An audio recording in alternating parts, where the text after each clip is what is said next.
오늘 말씀의 제목은 하나님의 그 사랑입니다. 사도 요한은 요한일서 4장 16절에서 하나님은 사랑이시라 라고 정의합니다. 하지만 이 정의를 현실에서 받아들이는 것은 쉽지 않습니다. 왜냐하면 현실은 그 이유를 알 수 없는 고난과 슬픔의 현장이기 때문입니다. 고난과 슬픔의 현실은 하나님은 사랑이시라는 정의가 우리에게 관념적인 생각에 갇혀있는 정의에 불과한지 아니면 현실의 실제였는지를 알게 해주는 중요한 기준이 됩니다. 신앙을 머리로만 알고 있었는지, 하나님이 사랑이시라는 것을 머리로만 알고 있었는지, 아니면 실제로 이 현실에서 경험하며 살고 있었는지를 깨닫게 해주는 것이죠.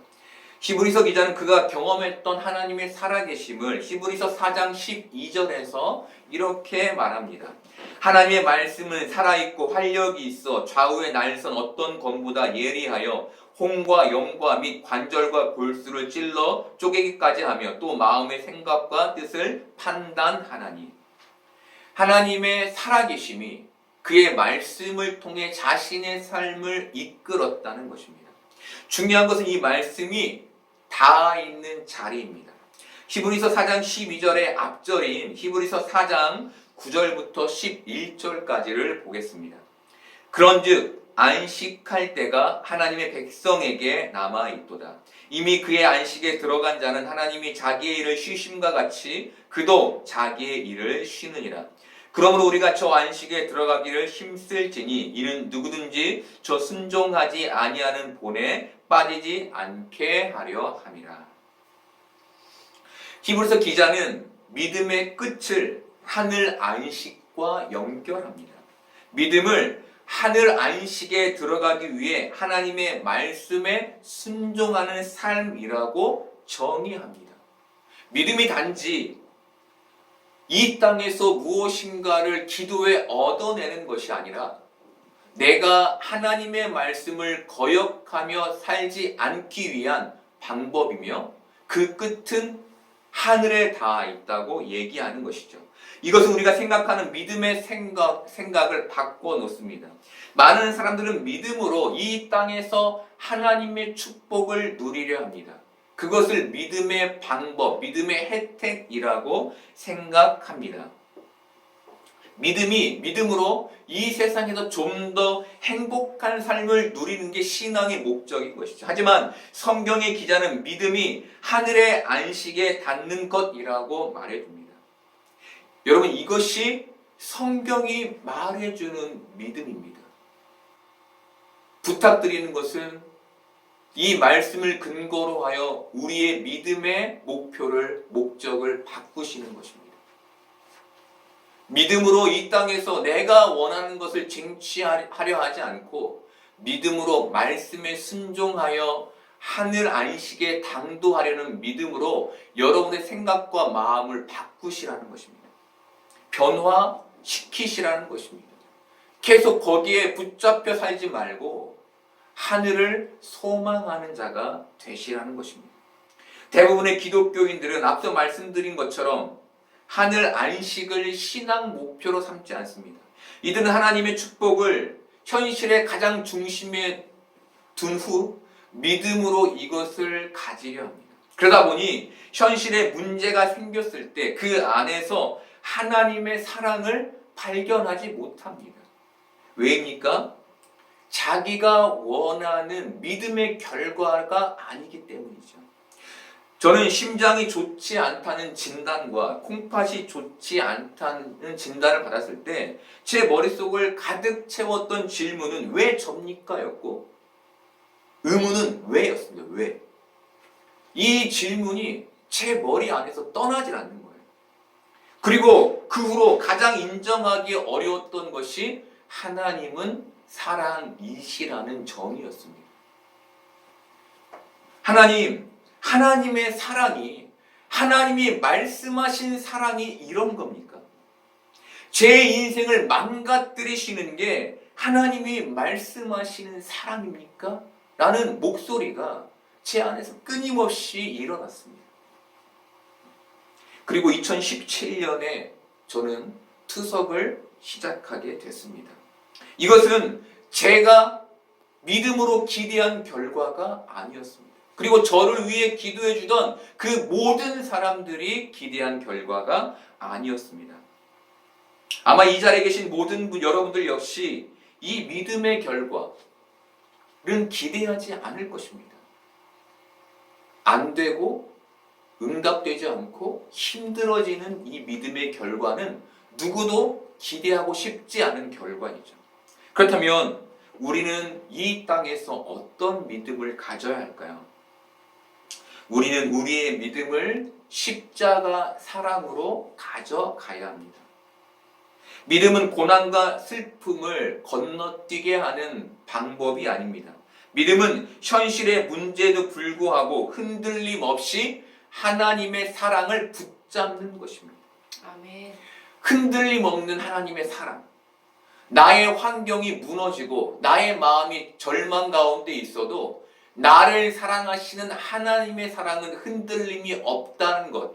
그것을 믿음으로 붙잡는 게 믿음인 것이죠. 아멘. 하나님의 사랑에 내 마음과 생각을 그래서 기울여야 하는 것이죠.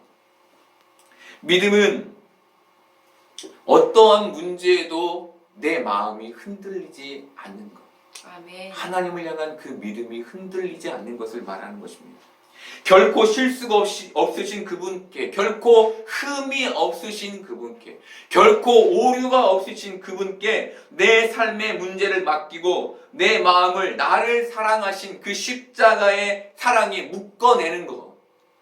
나는 절망하여 힘들지만 내 머리와 내 마음은 정말 그것을 인정하기 어렵지만 그럼에도 불구하고 나를 끌고 가 그 십자가의 사랑에 묶는 것, 이것이 믿음인 것이죠.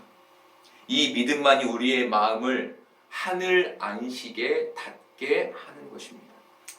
오늘 사도 요한은 요한복음 3장 16절을 통해 예수님을 이렇게 소개합니다. 하나님이 세상을 이처럼 사랑하사 독생자를 주셨으니 이는 그를 믿는 자마다 멸망하지 않고 영생을 얻게 하려 하심이라. 하나님이 세상을 이처럼 사랑하신다는 말은 하나님은 사랑이시라 라는 말과 같은 의미입니다. 그래서 긍정적인 믿음의 결과만을 소망해서는, 이 땅에서의 긍정적인 믿음의 결과만을 기대해서는 이 말씀을 제대로 이해할 수 없습니다. 왜입니까? 우리의 삶에 일어나는 그 크고 작은 문제들로 말미암아 우리는 하나님의 사랑을 의심하게 되기 때문이죠. 우리가 믿어야 할 것은 하나님의 영원한 사랑의 표식인 예수님을 사랑하는 것입니다. 그래야만 이 말씀을 제대로 이해할 수 있게 되는 것이죠.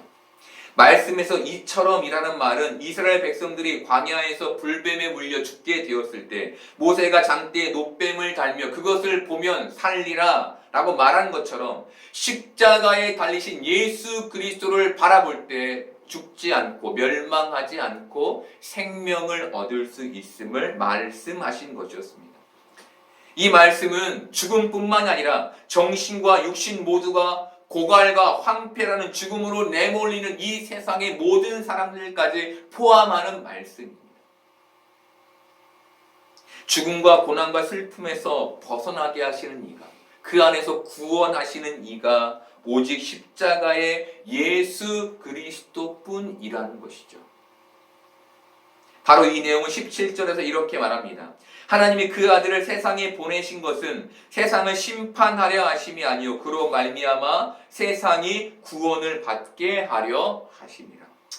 구원, 하늘 안식은 오직 그 아들을 통해서만 가능한 것입니다.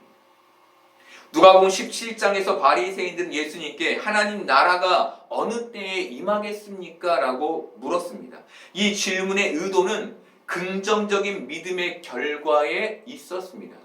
당신이 하나님의 아들이라면 언제 우리에게, 이 이스라엘 백성들에게 긍정적인 하나님의 혜택을 이루게 하겠습니까? 라는 질문이었습니다.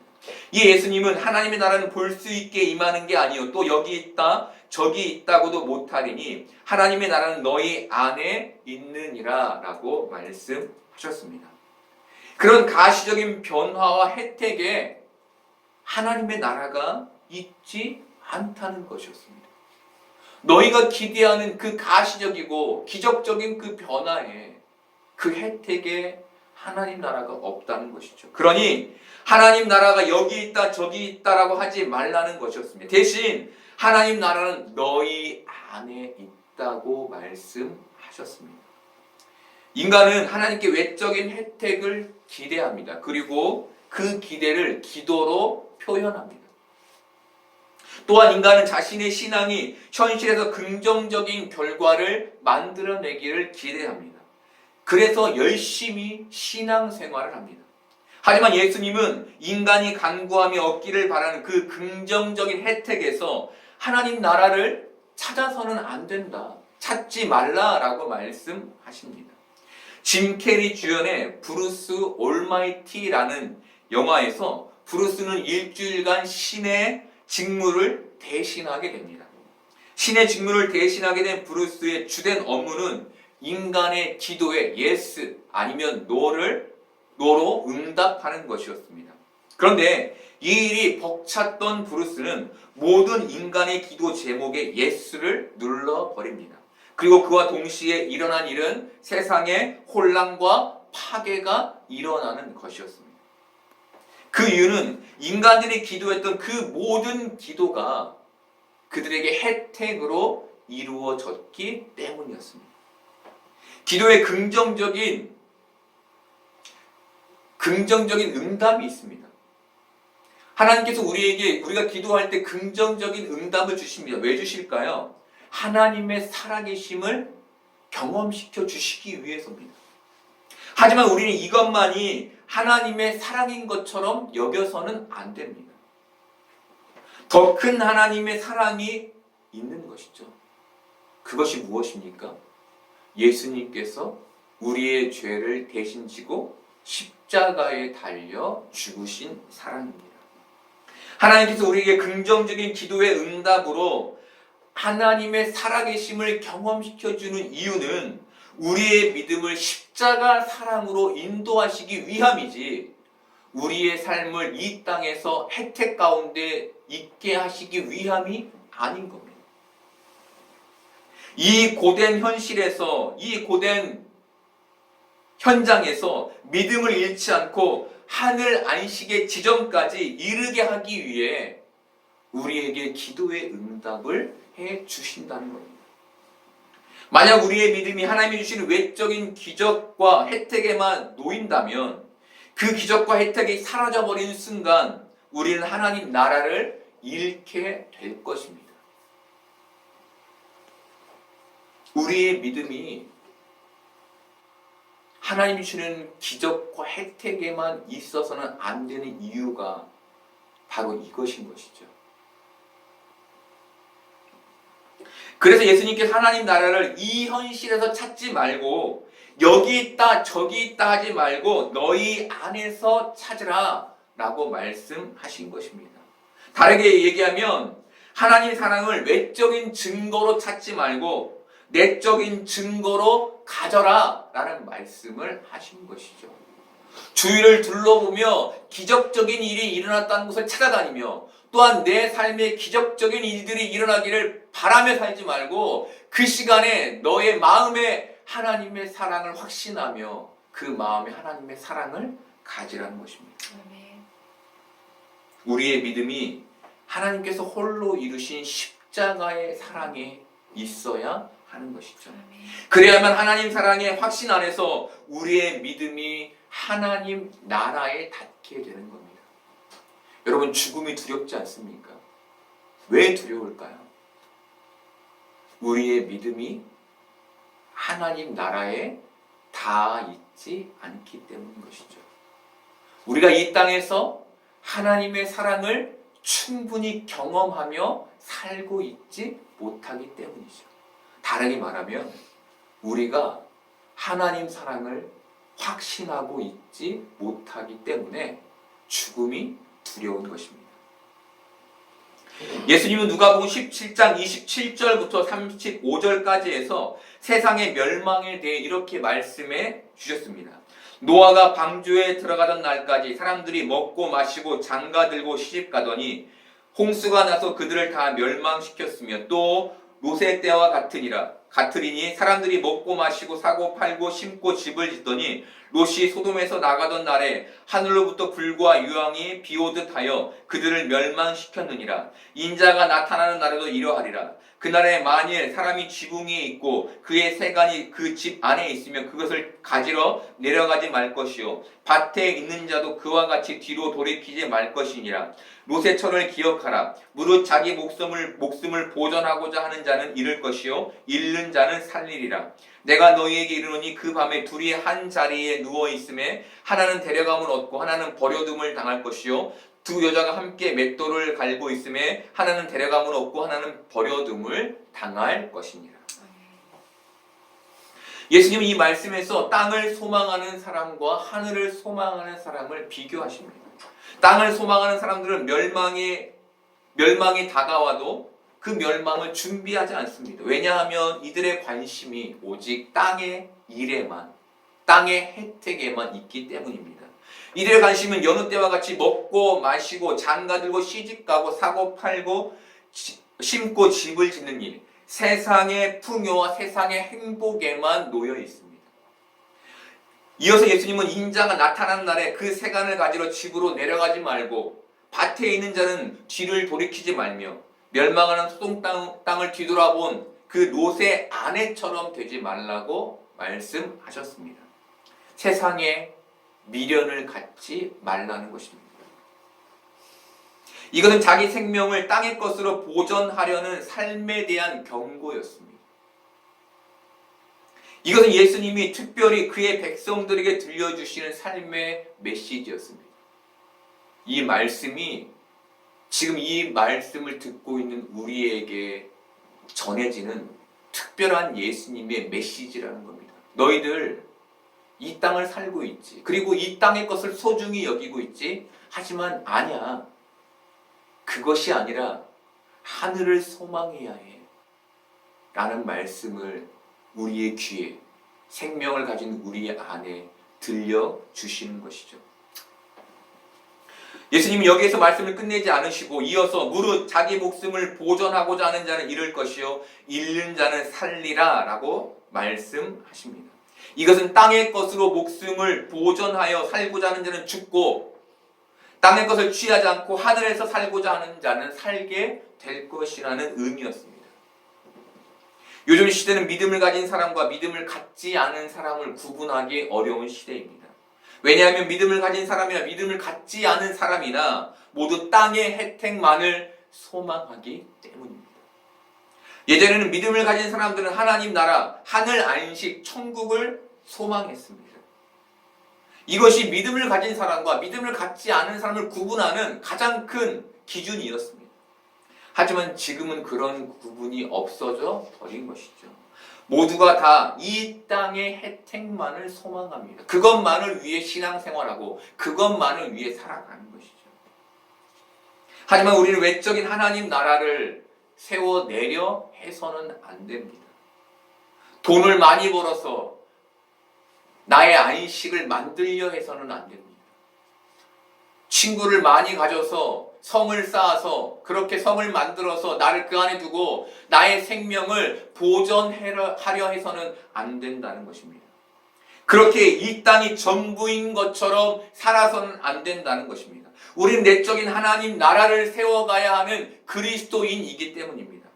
우리가 내적인 하나님 나라를 우리 안에 세워내려면 우리 안에 필요한 것은 하나님의 사랑에 대한 확신입니다. 하나님은 사랑이시라는 말씀을 관념에서 현실로 끌고 오는 작업을 해야 합니다. 그냥 내 머릿속에 있는 하나님 사랑 이렇게 내버려 두는 것이 아니라 그것을 끌고 와서 실제 경험하는 자리까지 이르러야만 진짜 하나님은 사랑이시라라는 말이 우리 안에 믿음으로 믿어지게 된다는 것입니다. 그렇다면 어떻게 관념을 이 하나님은 사랑이시라는 이 관념, 우리 머릿속에 있는 관념을 현실로 가져올 수 있을까요? 종말을 현실로 가져올 때 가능합니다. 쉽게 얘기하면 죽음이 내 코앞에 있음을 깨달을 때 가능한 것이죠.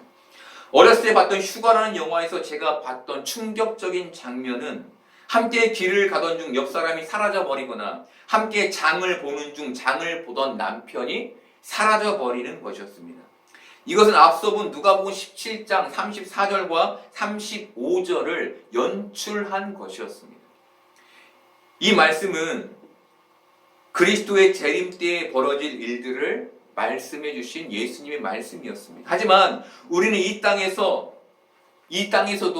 현실적인 휴거를 목격하게 됩니다.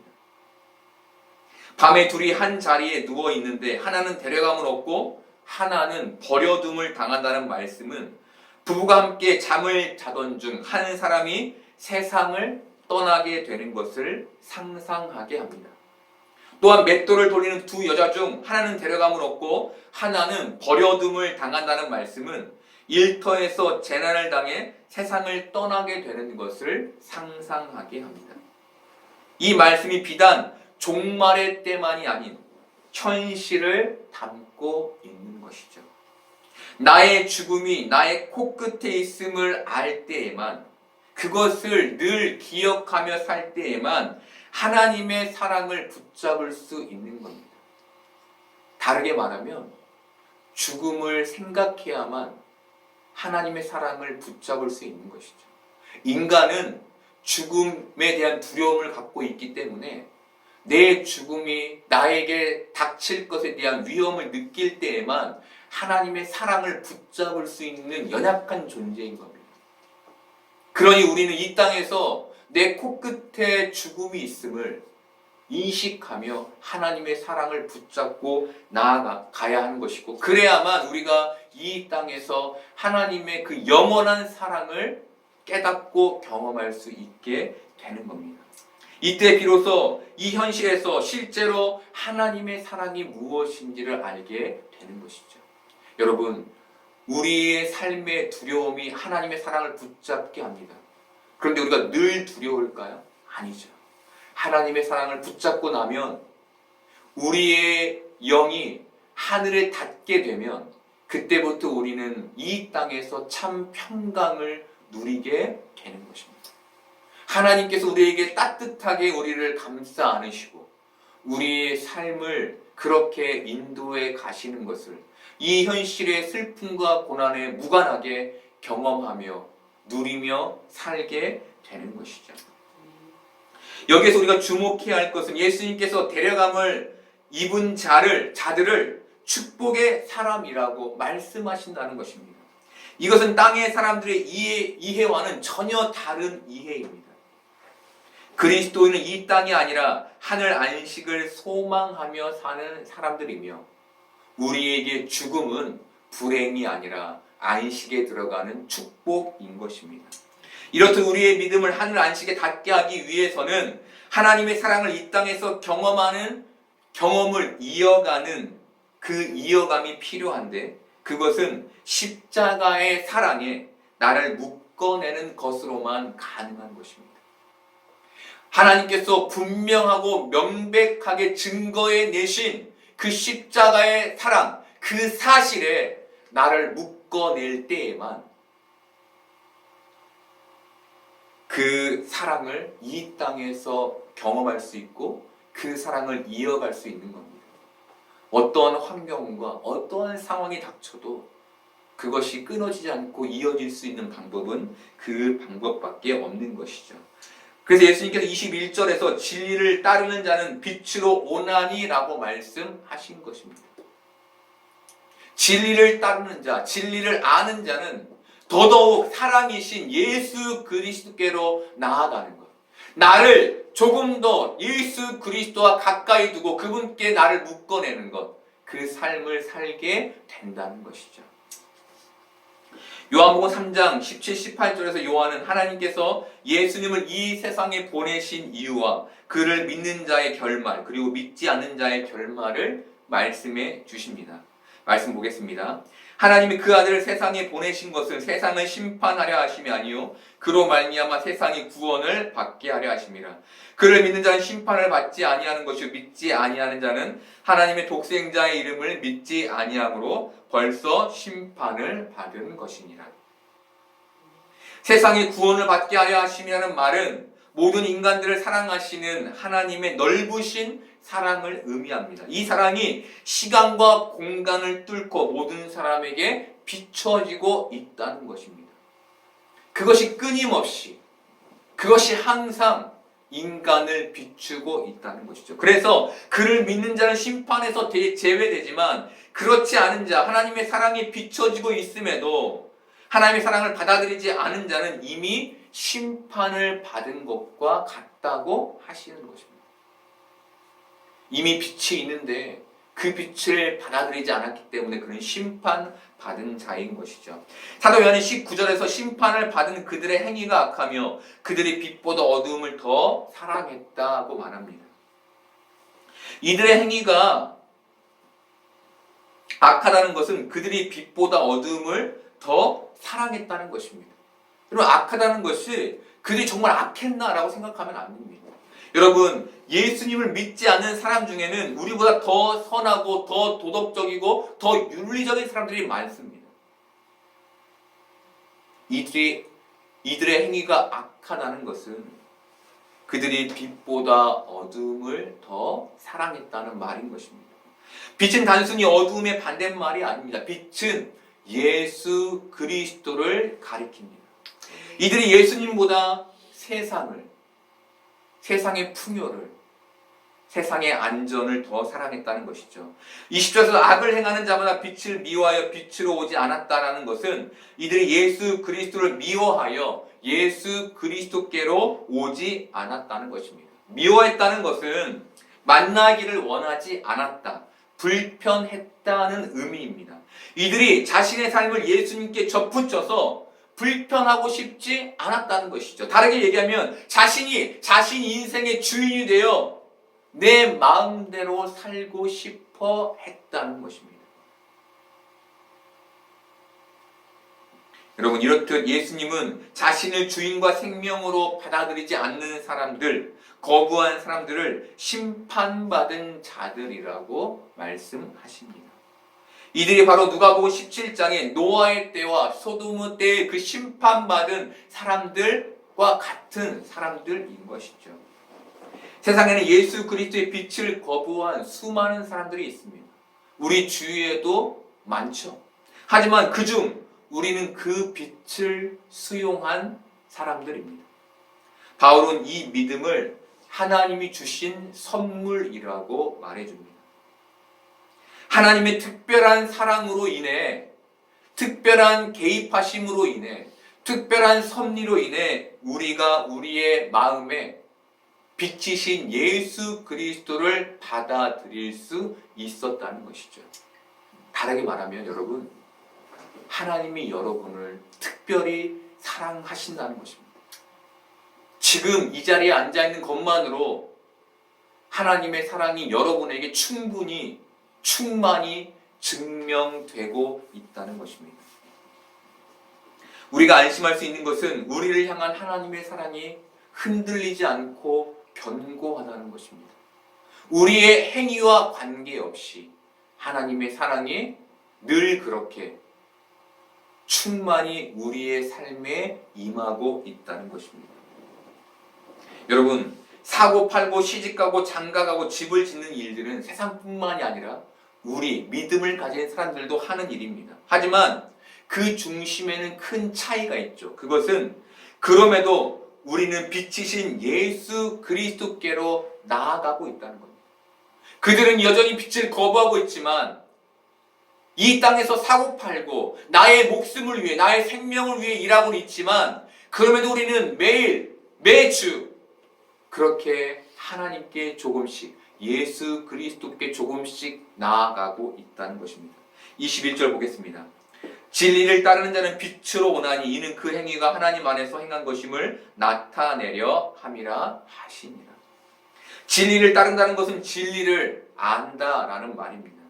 진리를 안다는 것은 하나님께서 나를 사랑하신다는 사실에 대한 흔들리지 않는 믿음을 가졌다는 것입니다. 의심 없이 그 진리를 가진 자만이 진리를 따르는 삶, 하늘 안식을 소망하는 삶, 부활의 삶을 소망하게 된다는 것이죠. 여러분, 아무 잘못이 없던 욥은 하나님의 허락을 받은 사단의 시험을 받게 됐습니다. 그는 악창이 났고 재물과 종들을 다 잃었고 자식까지 모두 잃었으며 아내의 저주까지 받게 됐습니다. 그의 잘못이, 그의 믿음의 흔들림이 전혀 없었는데도 불구하고 그는 그런 험한 꼴을 당하게 됐습니다. 그의 친구들은 그를 위로한 것이 아니라 네가 죄를 지었기 때문이다. 네가 하나님을 제대로 믿지 않았기 때문이라고 그를 정죄했습니다. 그런데 그럼에도 불구하고 욥은 그 고난 속에서 내가 죽게 대하여 귀로 듣기만 하였사오나 이제는 눈으로 주를 배움나이다 라고 고백했습니다. 이것은 그에게 관념적이었던 하나님의 사랑이 그의 현실에서 생생하게 살아났음을 보여줍니다. 어떻게 욥의 안에 그 하나님의 생생한 사랑이 살아나게 된 걸까요? 그 고난 속에서 살아계신 하나님을 더욱 신뢰했기 때문입니다. 관념에 머물러 있던 하나님, 그래서 그렇게 늘 제사하고 예배했던 하나님, 하지만 그럼에도 관념에 묶여있던 하나님, 그 하나님을 신실하게 진실하게 믿음으로 말미암아 신뢰함으로 말미암아 그는 그 고난의 현장에서 살아계신 하나님을 경험하게 됐던 겁니다. 여러분, 우리는 하나님의 살아계심과 하나님이 사랑이심을 알고 있습니다. 우리의 하나님은 하나님의 사랑이 우리의 관념에서 벗어나기를 원하십니다. 우리 살아계신 하나님은 그 살아계신 하나님이 우리의 머리를 벗어나 우리의 삶에 실제하기를 바라십니다. 그 하나님을 실제하게 하기 위해서 우리가 가져야 할 것은 이 고난에서 하나님의 사랑을 더욱 신뢰하는 것뿐인 것입니다. 그 사랑 안에서 우리의 믿음이, 우리의 기도가, 우리의 신앙의 삶이 모두 하늘 안식에 닿게 되는 것입니다. 바로 그 신뢰, 바로 그 사랑을 향한 그 믿음, 그것만이 우리의 모든 마음을, 우리의 기도 제목을 하늘 안식에 닿게 만들 수 있는 겁니다. 그리고 그때서야 비로소 이 험한 세상에서 우리가 평강을 누릴 수 있게 되는 겁니다. 여러분, 하나님의 나라가 여기 있다 저기 있다 하지 않기를 바랍니다. 하나님 나라를 여러분 안에 세워가시는 여러분 되기를 바랍니다. 그래서 그 하나님의 나라를 이 땅에서 경험하며 저 하늘을 소망하는 우리 될 수 있기를 소망합니다.